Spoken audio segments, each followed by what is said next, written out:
apprendre à maîtriser et comprendre et discerner ces messages-là, ces neurotransmissions-là que l'on reçoit pour les départager de ce qui est plutôt de nature émotive et qui est généré par notre psyché, notre mental, versus des neurotransmissions que l'on peut percevoir et qui nous informent de déséquilibres physiques. Ce qui est quand même important pour avoir un bien-être et une santé optimale, hein? Être en harmonie avec soi-même, alors de comprendre ces processus-là, parce que les sentiments sont facilement, il est facile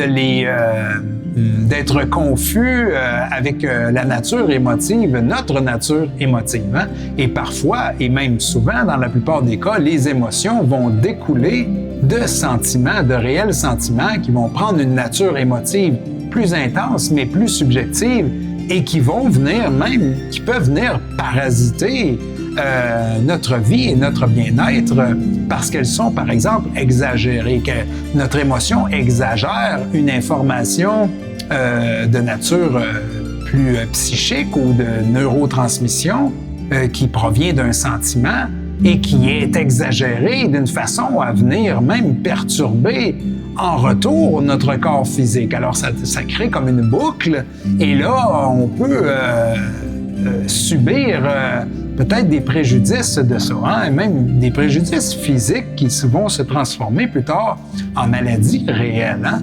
Alors, tout ça est alors de comprendre le schéma de comment le corps est construit et de quelle façon il gère toutes ces impulsions-là, qu'elles soient sentimentales ou émotives, eh bien, ça devient primordial, hein, afin de pouvoir avoir une maîtrise sur son bien-être et son bonheur.